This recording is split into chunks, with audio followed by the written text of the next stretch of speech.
ఓం శాంతి 2/7/2025 మధురమైన పిల్లలు, మీరు డబల్ అహింసకులైన ఆత్మిక సైన్యం. మీరు శ్రీమతంపై మీ దైవీ రాజధానిని స్థాపన చేయాలి. ప్రశ్న: ఆత్మిక సేవాధారి పిల్లలైన మీరు అందర్నీ ఏ విషయంలో అప్రమత్తం చేస్తారు? జవాబు: మీరందర్నీ ఏ విషయంలో అప్రమత్తం చేస్తారంటే, ఇది ఆ మహాభారత యుద్ధ సమయమే. ఇప్పుడీ పాత ప్రపంచం వినాశనం అవ్వనున్నది. తండ్రి కొత్త ప్రపంచ స్థాపనను చేస్తున్నారు. వినాశనం తర్వాత మళ్లీ జయజయకారాలు జరుగుతాయి. వినాశనానికి ముందే అందరికీ తండ్రి పరిచయం ఏ విధంగా లభించగలదు అని మీరు పరస్పరం కలుసుకుని చర్చించుకోవాలి. పాట: నీవు నిదురించి రాత్రిని పోగొట్టుకున్నావు. ఓం శాంతి. తండ్రి అర్థం చేయిస్తున్నారు, ఉన్నతోన్నతమైన వారు భగవంతుడు. వారిని మీరు ఉన్నతోన్నతమైన కమాండర్ ఇన్ చీఫ్ అని కూడా అనొచ్చు. ఎందుకంటే మీరు సైన్యం కదా. మీ సుప్రీం కమాండర్ ఎవరు? 2 సైన్యాలున్నాయని కూడా మీకు తెలుసు. అది దైహికమైన సైన్యం, మీరు ఆత్మిక సైన్యం. వారు హద్దులోని వారు, మీరు అనంతమైన వారు. మీలో కమాండర్లు కూడా ఉన్నారు, జనరల్స్ కూడా ఉన్నారు, మరియు లెఫ్టినెంట్లు కూడా ఉన్నారు. మనం శ్రీమతం ఆధారంగా రాజధానిని స్థాపన చేస్తున్నామని పిల్లలకు తెలుసు. ఇందులో యుద్ధం మొదలైన విషయాలేవీ లేవు. మనం శ్రీమతం ఆధారంగా మొత్తం విశ్వమంతటిపై మన దైవీ రాజ్యాన్ని మళ్లీ స్థాపన చేస్తున్నాము. కల్పకల్పము మన ఈ పాత్ర నడుస్తుంది. ఇవన్నీ అనంతమైన విషయాలు. ఆ యుద్ధాలలో ఈ విషయాలుండవు. ఉన్నతోన్నతమైన వారు తండ్రి. వారిని ఇంద్రజాలికుడు, రత్నాకరుడు, జ్ఞానసాగరుడు అని కూడా అంటారు. తండ్రి మహిమ ఎంతో అపారమైనది. మీరు బుద్ధి ద్వారా కేవలం తండ్రిని స్మృతి చేయాలి. మాయ స్మృతిని మరిపింపజేస్తుంది. మీరు డబల్ అహింసకులైన ఆత్మిక సైన్యం. మేం మా రాజ్యాన్ని ఎలా స్థాపన చేయాలి అని మీకు ఇదే ఆలోచన ఉంది. డ్రామా తప్పకుండా చేయిస్తుంది. పురుషార్థమైతే చేయవలసి ఉంటుంది కదా. మంచి మంచి పిల్లలు ఎవరైతే ఉంటారో వారు పరస్పరం చర్చించుకోవాలి. మాయతో మీ యుద్ధం అనేది అంతిమం వరకు జరుగుతూనే ఉంటుంది. మహాభారత యుద్ధం తప్పకుండా జరిగి తీరాల్సిందేనని కూడా మీకు తెలుసు. లేదంటే పాత ప్రపంచ వినాశనం ఎలా జరుగుతుంది? బాబా మనకు శ్రీమతాన్ని ఇస్తున్నారు. పిల్లలైన మనం మళ్లీ మన రాజ్య భాగ్యాన్ని స్థాపన చేసుకోవాలి. ఈ పాత ప్రపంచం వినాశనమై మళ్లీ భారత్లో జయజయకారాలు జరగనున్నాయి. దానికోసమే మీరు నిమిత్తమయ్యారు. కావున పరస్పరం మీరు కలుసుకోవాలి.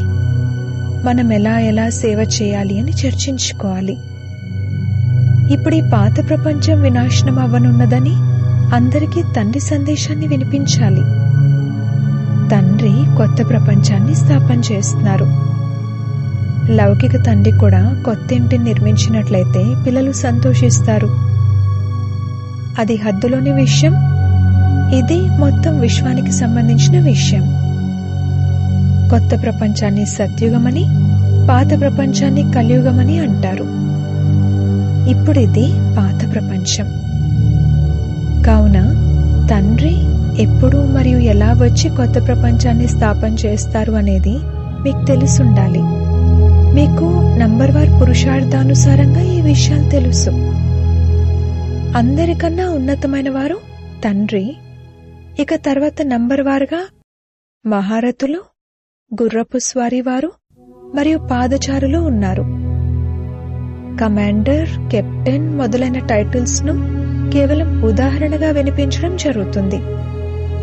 అందరికీ తండ్రి పరిచయాన్ని ఏ విధంగా ఇవ్వాలి అని పిల్లలు పరస్పరం కలుసుకొని చర్చించుకోవాలి.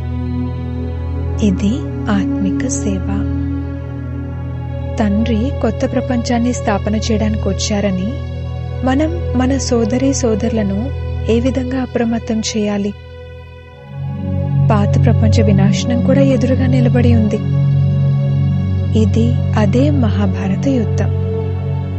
మహాభారత యుద్ధం తర్వాత ఏం జరుగుతుంది అనేది కూడా మనుషులకు తెలియదు. మనం ఇప్పుడు సంగమంలో పురుషోత్తములుగా అవుతున్నామని మీరిప్పుడు అనుభవం చేసుకుంటారు. ఇప్పుడు తండ్రి పురుషోత్తములుగా తయారు చేయడానికి వచ్చారు. ఇందులో యుద్ధం మొదలైన వాటి విషయమేదీ లేదు. తండ్రి అర్థం చేయిస్తున్నారు, పిల్లలు, పతిత ప్రపంచంలో పావనులు ఒక్కరు కూడా ఉండరు, మరియు పావన ప్రపంచంలో పతితులు ఒక్కరు కూడా ఉండరు. ఇంత చిన్న విషయాన్ని కూడా ఎవరూ అర్థం చేసుకోరు. పిల్లలైన మీకు మొత్తం చిత్రాలు మొదలైన వాటి యొక్క సారం అర్థం చేయించడం జరుగుతుంది.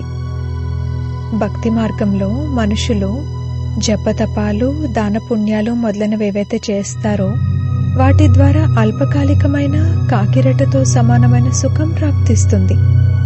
కానీ ఎవరైనా ఇక్కడికి వచ్చి అర్థం చేసుకున్నప్పుడే ఈ విషయాల బుద్ధిలో కూర్చుంటాయి. ఇప్పుడు ఈ రాజ్యమే భక్తి రాజ్యము. జ్ఞానం అంశమాత్రం కూడా లేదు.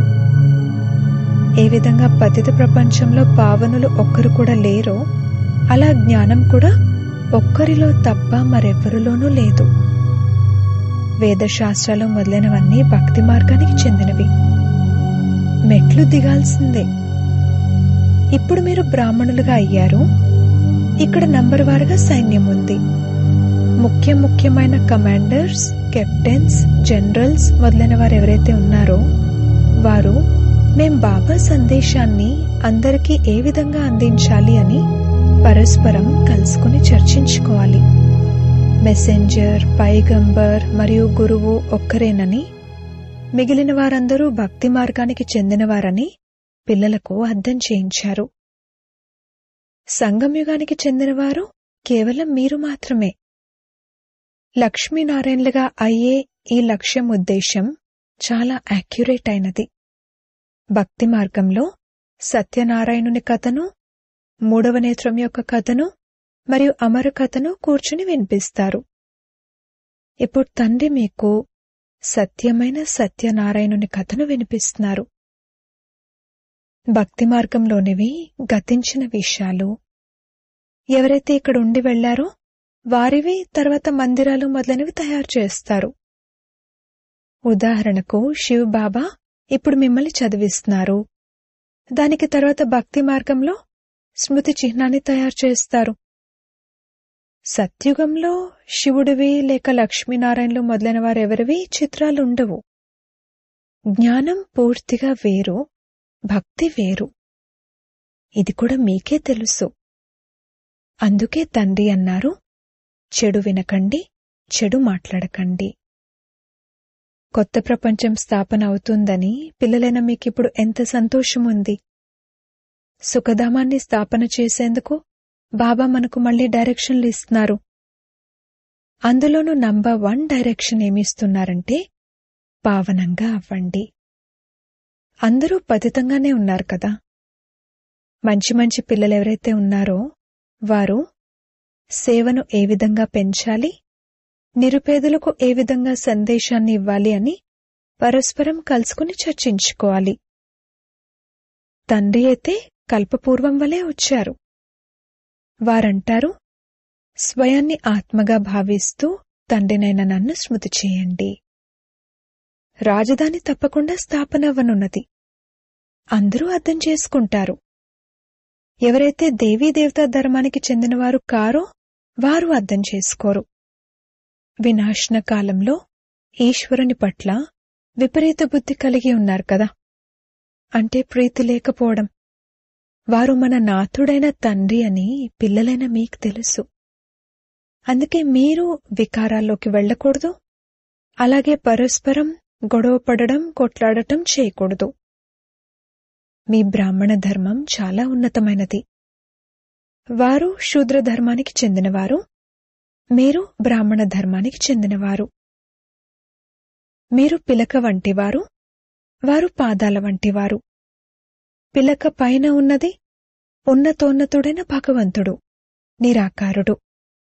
ఈ కళ్లకు కనిపించరు కావున విరాట రూపంలో పిలకను అనగా బ్రాహ్మణులను మరియు శివబాబాను చూపించరు. కేవలం దేవతలు, క్షత్రియులు, వైశ్యులు మరియు శూద్రులు అనంటారు. ఎవరైతే దేవతలుగా అవుతారో వారే మళ్లీ పునర్జన్మలు తీసుకుని క్షత్రియులు, వైశ్యులు, శూద్రులుగా అవుతారు. విరాట రూపం యొక్క అర్థం కూడా ఎవరికీ తెలియదు. ఇప్పుడు మీకు అర్థమవుతుంది కావున కరెక్ట్ చిత్రాలను తయారు చేయాలి. శివబాబాను కూడా చూపించారు మరియు బ్రాహ్మణులను కూడా చూపించారు. మీరిప్పుడు అందరికీ ఈ సందేశాన్ని ఇవ్వాలి, స్వయాన్ని ఆత్మగా భావిస్తూ తండ్రిని స్మృతి చేయండి అని. మీ పని సందేశం ఇవ్వడమే. ఏ విధంగా తండ్రి మహిమ ఎంతో అపారమైనదో అలా భారత్కు కూడా ఎంతో మహిమ ఉంది. ఈ విషయాలను కూడా ఎవరైనా 7 రోజులు వింటే అప్పుడు బుద్ధిలో కూర్చుంటాయి. కాని తీరిక లేదనంటారు. అరే, అర్ధకల్పం నుండి పిలుస్తూ వచ్చారు, ఇప్పుడు వారు ప్రాక్టికల్గా వచ్చి ఉన్నారు. తండ్రి అంతిమ సమయంలోనే రావాల్సి ఉంటుంది. ఇది కూడా బ్రాహ్మణులైన మీకు నంబర్వారు పురుషార్థానుసారంగా తెలుసు. చదువును ప్రారంభించగానే నిశ్చయం ఏర్పడింది. ఏ ప్రియుణ్ణైతే మేం పిలుస్తూ వచ్చామో వారు వచ్చారు అన్న నిశ్చయం ఏర్పడింది. తప్పకుండా ఏదో ఒక శరీరంలోకి వచ్చుంటారు. వారికి తమదంటూ శరీరమైతే లేదు కదా. తండ్రి అంటారు, నేను ఇతనిలోకి ప్రవేశించి పిల్లలైన మీకు సృష్టి చక్రం మరియు రచయిత రచనల యొక్క జ్ఞానాన్ని ఇస్తాను. ఇది ఇంకెవరికీ తెలియదు. ఇది చదువు. దీన్ని చాలా సహజం చేసి అర్థం చేయిస్తారు. బాబా అంటారు, నేను మిమ్మల్ని ఎంత ధనవంతులుగా చేస్తాను. కల్పకల్పము మీ వంటి పవిత్రమైన వారు మరియు సుఖమయమైన వారు ఇంకెవ్వరూ ఉండరు. పిల్లలైన మీరు ఈ సమయంలో అందరికీ జ్ఞానదానాన్ని ఇస్తారు. తండ్రి మీకు రత్నాల దానము ఇస్తారు, మీరు వాటిని ఇతరులకిస్తారు. భారత్ను స్వర్గంగా తయారు చేస్తారు. మీరు మీ తనువు, మనసు, ధనముల ద్వారానే శ్రీమతం ఆధారంగా భారత్ను స్వర్గంగా తయారు చేస్తున్నారు. ఇది ఎంత ఉన్నతమైన కార్యం. మీరు గుప్తమైన సైన్యం. మీ గురించి ఎవరికీ తెలీదు. మేము విశ్వరాజ్యాధికారాన్ని తీసుకుంటున్నామని మీకు తెలుసు. మీరు శ్రీమతం ద్వారా శ్రేష్టంగా తయారవుతారు. ఇప్పుడు తండ్రి అంటారు, నన్నొక్కరినే స్మృతి చేయండి. శ్రీకృష్ణుడు ఇలా అనలేరు. అతను ఒక యువరాజు. మీరు యువరాజులుగా అవుతారు కదా. సత్యత్రేతాయుగాలలో పవిత్ర ప్రవృత్తి మార్గం ఉండేది. అపవిత్ర రాజులు పవిత్ర రాజు రాణులైన లక్ష్మీనారాయణలను పూజిస్తారు. పవిత్ర ప్రవృత్తి మార్గం వారి రాజ్యం కొనసాగుతుంది. ఆ తర్వాత అపవిత్ర ప్రవృత్తి మార్గం ప్రారంభమవుతుంది. రెండు సగం సగం ఉంటాయి కదా, రాత్రి మరియు పగలు. ఇది లక్షల సంవత్సరాల విషయమైతే మరి సగం సగం ఉండవు. లక్షల సంవత్సరాలైనట్లయితే దేవీ దేవతా ధర్మానికి చెందిన హిందువుల సంఖ్య చాలా ఎక్కువగా ఉండి ఉండాలి, లెక్కలేనంతగా ఉండాలి. ఇప్పుడైతే ఇంకా లెక్క పెట్టగలుగుతున్నారు కదా. ఇది డ్రామాలో నిశ్చితమై ఉంది. ఇది మళ్లీ జరుగుతుంది. మృత్యు ఎదురుగా నిలబడి ఉంది. ఇది ఆ మహాభారత యుద్ధమే. కావున పరస్పరం కలుసుకుని సేవా ప్లాన్లు తయారు చేయాలి. సేవ చేస్తూ కూడా ఉంటారు. కొత్త కొత్త చిత్రాలు తయారవుతూ ఉంటాయి. ప్రదర్శనలు కూడా చేస్తారు. అచ్చా, మరిప్పుడు ఇంకేం చేయాలి? అచ్చా, ఆత్మిక మ్యూజియం తయారు చేయండి. వచ్చేవారు ముందు వారు వచ్చి చూసి వెళ్తారు. ఆ తర్వాత ఇతరులను పంపిస్తారు. పేదవారు మరియు షావుకార్లు అందరూ ధర్మార్థం తమ సంపదలో కొంత భాగాన్ని వేరుగా తీస్తారు కదా. షావుకార్లు కాస్త ఎక్కువగా తీస్తారు. ఇక్కడ కూడా అంతే. కొందరు 1000 రూపాయలు తీస్తారు, కొందరు తక్కువగా తీస్తారు. కొందరైతే 2 రూపాయలు కూడా పంపిస్తారు. 1 రూపాయితో 1 ఇటుక పెట్టండి, ఇంకొక రూపాయిని 21 జన్మల కొరకు జమ చేయండి అంటారు. ఇది గుప్తమైనది. పేదవారి 1 రూపాయి షావుకార్ల 1000 రూపాయలతో సమానమవుతుంది. పేదవారి వద్ద ఉండేదే తక్కువ కావున వారేం చేయగలరు? లెక్క ఉంది కదా. వ్యాపారస్తులు ధర్మార్థం కొంత ధనాన్ని వేరుగా తీస్తారు కదా. మరి ఇప్పుడేం చేయాలి? తండ్రికి సహాయం అందించాలి. తండ్రి తిరిగి ప్రతిఫలం 21 జన్మల కొరకు ఇస్తారు. తండ్రి వచ్చి పేదవారికి సహాయం అందిస్తారు. ఇప్పుడిక ఈ ప్రపంచమే ఉండదు. అన్ని మట్టిలో కలిసిపోతాయి. కల్పకృతం వలె స్థాపన తప్పకుండా జరగనున్నదని కూడా మీకు తెలుసు. నిరాకారుడైన తండ్రి చెప్తున్నారు, పిల్లలు దేహపు సర్వధర్మాలను త్యజించి ఒక్క తండ్రిని స్మృతి చేయండి. ఈ బ్రహ్మ కూడా రచనే కదా. బ్రహ్మ ఎవరి సంతానం? వారిని ఎవరు రచించారు? బ్రహ్మ విష్ణు శంకర్లను ఎలా రచిస్తారు? ఇదెవరికీ తెలియదు. తండ్రి వచ్చి సత్యమైన విషయాలను అర్థం చేయిస్తారు. బ్రహ్మ కూడా తప్పకుండా మనుష్య సృష్టిలోనే ఉంటారు. బ్రహ్మ వంశావళి గాయనం చేయబడింది. భగవంతుడు మనుష్య సృష్టి యొక్క రచనను ఎలా రచిస్తారు? ఇదెవ్వరికీ తెలియదు. బ్రహ్మ అయితే ఇక్కడే ఉండాలి కదా. తండ్రి అంటారు, నేను ఎవరిలోనైతే ప్రవేశించానో ఇతను కూడా అనేక జన్మల అంతిమ జన్మలో ఉన్నవారు. ఇతను పూర్తి 84 జన్మలు తీసుకున్నారు. బ్రహ్మ ఏమీ రచయిత కారు, ఒక్క నిరాకారుడు మాత్రమే రచయిత. ఆత్మలు కూడా నిరాకారి అయినవే, అవి అనాదిగా ఉన్నాయి. వాటినెవ్వరూ రచించలేదు. మరి ఈ బ్రహ్మ ఎక్కడి నుండొచ్చారు? తండ్రి అంటారు, నేను ఇతనిలోకి ప్రవేశించి ఇతని పేరును మార్చాను. బ్రాహ్మణులైన మీ పేర్లను కూడా మార్చాను. మీరు రాజ ఋషులు. ప్రారంభంలో అంతా సన్యసించి కలిసి ఉండేవారు, కావున పేర్లు మార్చడం జరిగింది. ఆ తర్వాత మాయ తినేస్తుంది అన్నది గమనించారు. ఇక మాల తయారు చేయడం, పేర్లు మార్చడం మానేశారు. ఈ రోజుల్లో ప్రపంచంలో అన్ని విషయాల్లోనూ ఎంతో మోసం ఉంది. పాలల్లో కూడా మోసం ఉంటుంది. స్వచ్ఛమైన వస్తువేది దొరకదు. తండ్రి వద్ద కూడా మోసం చేస్తూ ఉంటారు. స్వయాన్నే భగవంతుడు అని పిలుచుకుంటూ ఉంటారు. ఆత్మ ఏమిటి, పరమాత్మ ఏమిటి అనేది ఇప్పుడు పిల్లలైన మీకు తెలుసు. మీలో కూడా నంబర్వార్ పురుషార్థానుసారంగా ఉన్నారు. ఎవరు ఎలా చదువుతున్నారు మరియు చదివిస్తున్నారు, ఎలాంటి పదవిని పొందుతారు అనేది తండ్రికి తెలుసు. మేము తండ్రి ద్వారా విశ్వానికి యువరాజులుగా అవుతున్నామనే నిశ్చయం ఉంది. కావునటువంటి పురుషార్థాన్ని చేసి చూపించాలి. మనం యువరాజులుగా అయ్యాము. తర్వాత 84 జన్మల చక్రంలో తిరిగాము. ఇప్పుడు మళ్లీ అలా తయారవుతున్నాము. ఇది నరకము. ఇందులో ఏమీ లేదు. తండ్రి వచ్చి భాండాగారాన్ని పూర్తిగా నింపి కష్టాలు దుఃఖాలను దూరం చేస్తారు. ఇక్కడ మీరు మీ భాండాగారాన్ని నింపుకునేందుకని వచ్చారు కదా అని అందర్నీ అడగండి. అమరుపురిలో కాలుడు రాలేడు. తండ్రి భాండాగారాన్ని నింపి దుఃఖాలు కష్టాలను దూరం చేసేందుకే వస్తారు. అది అమరలోకము, ఇది మృత్యులోకము. ఇలాంటి మధురాతి మధురమైన విషయాలనే వింటూ వినిపిస్తూ ఉండాలి, అంతేకాని వ్యర్థమైన విషయాలను కాదు. అచ్చా, మధురాతి మధురమైన సిక్కిలదే పిల్లలకు మాతా పిత బాప్దాదాల ప్రియ స్మృతులు మరియు గుడ్ మార్నింగ్. ఆత్మిక పిల్లలకు ఆత్మిక తండ్రి నమస్తే. ధారణ కొరకు ముఖ్య సారము. మొదటి పాయింట్, విశ్వానికి యజమానులుగా తయారయ్యే చదువును చదివించేందుకు తండ్రి వచ్చారు. అందుకే ఎప్పుడూ మాకు తీరిక లేదు అని అనకండి.